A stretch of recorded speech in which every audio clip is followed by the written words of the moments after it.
শীত মানেই পিঠাপুলির উৎসব। বিকেল গড়ালেই মাটির চুলায় আগুন জ্বলে ওঠে। গরম গরম ভাপা, চিতই আর তেলের পিঠা চুলা থেকে নামছে একের পর এক। ক্রেতারাও সারিবদ্ধ হয়ে অপেক্ষা করছেন প্রিয় পিঠার জন্য। প্রতি বছর শীতের সময়ে এক শ্রেণীর মানুষ 4 থেকে 5,000 টাকা পুঁজি নিয়ে শুরু করেন এই মৌসুমী ব্যবসা। মাটির পাতিল, লোহার কড়াই আর হাঁড়িতেই তৈরি হচ্ছে নানা স্বাদের পিঠা। চিতই পিঠার সঙ্গে দেয়া হচ্ছে নানা রকম ভর্তা, যেন শীতের স্বাদে পরিপূর্ণতা।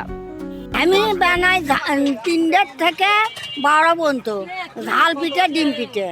ঝাল পিঠা 15 টাকা, ডিম পিঠা 35। বেচা সেই রকম হয়। বগুড়ার খান্দার কারমাইকেল সড়কে শহীদ চান্দু স্টেডিয়ামের প্রবেশ পথের পাশে বড় পরিসরে বসেছে শীতকেন্দ্রিক ভ্রাম্যমাণ পিঠার দোকান। দোকানের চারপাশ ঘিরে লম্বা লাইনে দাঁড়িয়ে রকমারি পিঠার স্বাদ নিচ্ছেন ক্রেতারা। 4টা থেকে রাত 11টা 12টা পর্যন্ত থাকি। আইটেম আছে সাদা চিতই আর ডিম চিতই, ঝাল চিতই আছে, ভর্তা আছে শুটকি, সরিষা, ধনিয়া, মরিচ, কালিজিরা, মেয়নিজ, খেজুর, জলপাইয়ের আচার, বাদাম ভর্তা, ডাল ভর্তা, আলু ভর্তা, তিল ভর্তা, তিসি ভর্তা। পিঠার পসরা নিয়ে বসা মাসুম আক্তার জানান, প্রায় 30 বছর ধরে শীত এলেই তিনি পিঠার দোকান বসান।